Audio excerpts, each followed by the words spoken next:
How's it going, guys? Welcome back to the channel. My name is Jake. You're watching Dude Ranch DIY. If you're new to the channel, welcome. We've been getting a lot of new subscribers lately. Today we are out in the wood yard, but we are not going to be splitting wood. If you could tell by the brief little intro there, I swapped out the pallet forks for the Wicked Grapple and the big tool rack for the WoodMaxx PTO driven chipper. And we are going to be cutting down some trees here in the wood yard. If you remember a couple weeks back and a few videos back, I started the process of clearing some trees along the wood yard road here where I do the majority of my drying to try and get some more sun back here. And you know, we're starting to get sun at different parts of the day. But I have a friend that's doing some tree work in the area and he's looking for a place to dump chips. And I've been kind of wanting to fill in this low spot off the asphalt millings here for a while now, just to have a little bit more room behind my truck. You can see I kind of back it up right to the edge. And I was thinking I might, if I can get it filled in enough, be able to store some more IBC totes of firewood back in this area here and some other areas. So first things first, I'm gonna really be trying to take down these 1, 2, 3 trees is my priority, because this is like the closest spot out at the end where he can be, you know, dumping the chips. It's the easiest spot. And then we're gonna keep working our way back. I have some other spots back in the actual work area of the wood yard that I'd like to address as well. The only issue is it's like 96 degrees out today. We had a massive like snowstorm, or snowstorm. I wish it was a snowstorm. Massive rainstorm blow through last night. I got called into work around midnight. I was in till about 3 a.m. Ran home, slept for a couple hours, fed the dogs and everything, and then ran back into work where we continued just doing storm debris cleanup and everything throughout the heat of the day. So it was kind of a rough day, so it's not the best timing, but my buddy is, like I said, doing a job in the area. He's gonna have a ton of chips. He estimated around like 120 cubic yards of chips, which is probably like 12 of his truckloads full of chips, and they're all mostly spruce, so it's gonna be nice chips. I'd like to help him out. He helps me out sometimes. So if I can make some room and clear up some area for him to dump, you know, 1, 2, maybe even 3 or 4 loads of chips back here in the wood yard, it'll help me out and it'll help him out. So I just opened up the chute to the chipper here. I'm going to do a little maintenance on it by touching up the blades, the knives on the chipper flywheel here. I'll show you guys how to do that, and then we're gonna get to work. So as you can see here, we got the flywheel open, and you can see the blades of the WoodMaxx chipper here. Got a bunch of stuff caught in there from the last time I was chipping.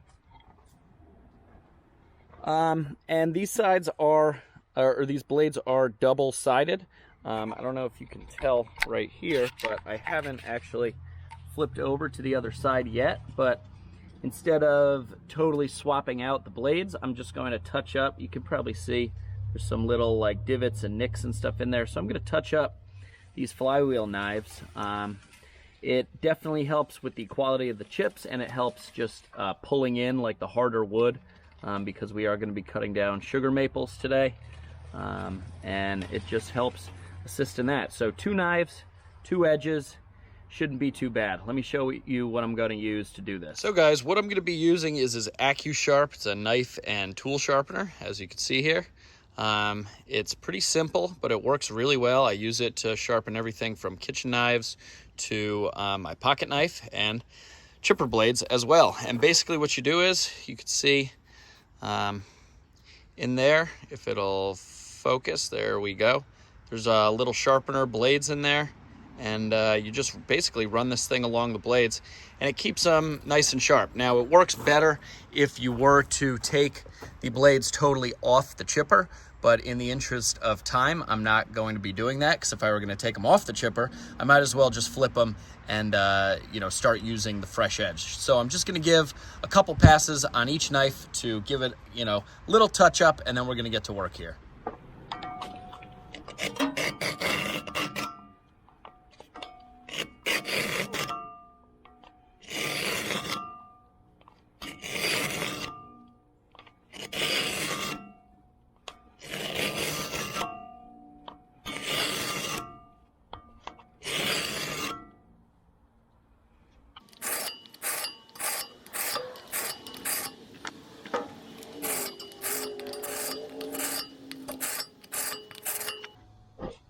So I don't know if you could tell there, but you could probably see all of the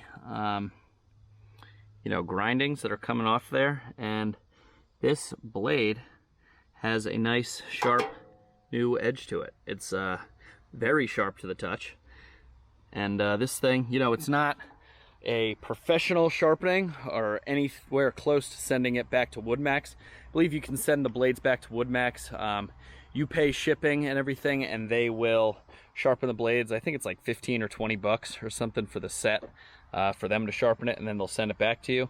But this thing is a nice little way to elongate your lifespan of your blades. So I got this thing on Amazon. I will put an affiliate link down in the description if you're interested, but it works pretty well. So I'm gonna go ahead and sharpen up the other blade.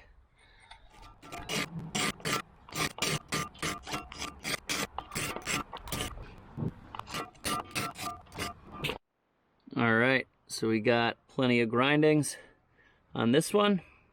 Nice sharp edge. This one had a couple slightly larger nicks in it that I'm not gonna get out completely, but you know, this is just a touch up, nice and quick, down and dirty. So we'll see if I notice a difference in the chipping ability. But I will say, you know, the first couple passes going down the blade, you definitely feel it's pretty rough, and then this thing just, you know, kind of levels out the playing field on the knife, so to speak, and then it goes nice and smooth from there on out after like those first 2 or 3 passes. So I'm gonna get this thing back together, and we are hopefully gonna get those 3 trees over there, well, 1, 2, 3 trees on the ground.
All right, guys, we got all 3 of the first trees down. 3 nice low stumps, all of which went pretty much perfectly. I would call, you know, textbook drops there. Granted, these are pretty small, easy little bean poles, but, you know, every tree is a little bit more experience. And, you know, granted, I do this every day, but we don't normally just drop trees whole. We normally have to kind of like dismantle them piece by piece. So it is fun, even dropping these little ones. And, you know, it's always good practice because there's a lot less room for error when you're working with a, you know, 6-inch diameter tree rather than like a 60-inch diameter tree.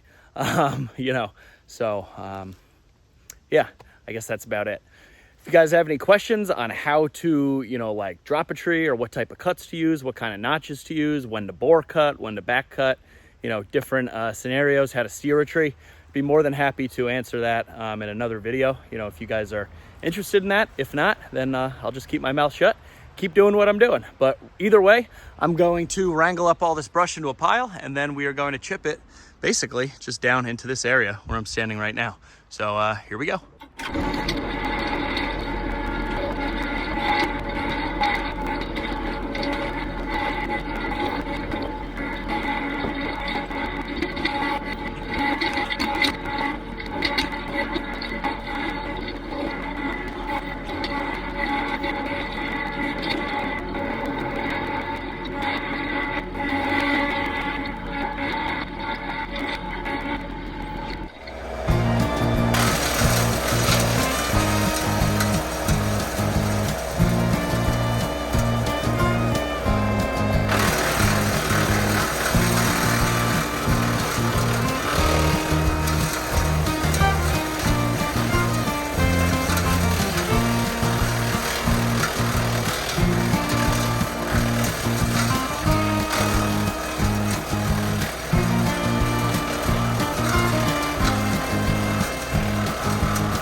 Well, all right, guys, we got all that cleaned up and chipped up. The touched up blades on the WoodMaxx MX8800 made a huge difference in going through the bigger diameter, you know, pieces, trunks and knots and stuff where their branches and stuff were. On the chipper here, it just made mincemeat of that stuff. It chipped it way faster. So I'll have to do those touch-ups more often. But my buddy just stopped by. That's why there was a brief hiatus here. I'm in the video, but I guess you guys won't really know that. And I just showed him where I want chips, this spot and then the spot down farther in the wood yard. So he's going to bring over as many loads as he can, or as makes sense for him and his schedule and stuff for this job that he's doing. So I'm excited about that. We will definitely be spreading out, and I'll make a video on spreading out all the wood chips in this area. I mean, I don't know how many he'll bring, but it would be pretty awesome if we could get them up close to the level of that rock, and just kind of go back kind of to where those two little maple saplings are. I'm leaving those for now. They're not really causing much harm or anything. If I need to zap them down in the future, I will. But yeah, that's pretty much it. I got Gus and Lou back here with me. They're running around looking for the fox per usual, and got some nice firewood poles here. So I'm gonna mark these up with the Mingo marker and cut them to shorter lengths and then pick them all up with the grapple.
Well, all right, guys, we got all these firewood poles back here in the wood yard, prepped and ready to be cut up.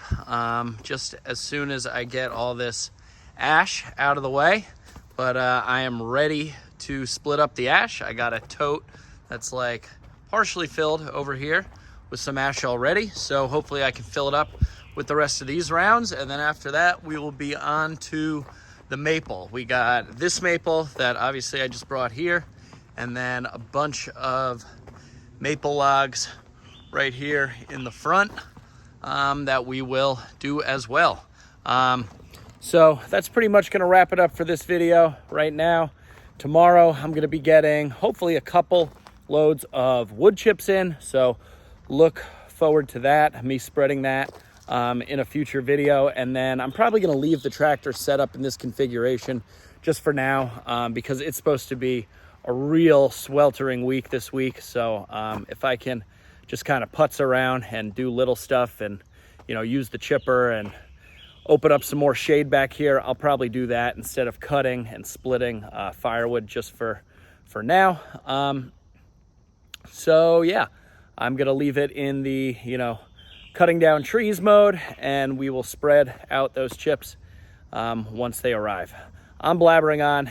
Clearly the heat is getting to me and the lack of sleep from all the storm calls. So that's where this video is gonna end.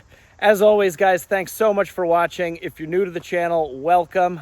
Thank you for hopefully subscribing. If you haven't done so already, click that subscribe button down below. If you like the video, give it a big thumbs up. Questions, comments, or feedback, throw it down in that comment section below. Be sure to go back and check out all the 250, I think, yeah, wow. Already done like 250 videos back in the archives. Hopefully you will enjoy them. But for now, I'm Jake. This is Dude Ranch DIY. Thanks so much for watching. We'll see you here next time.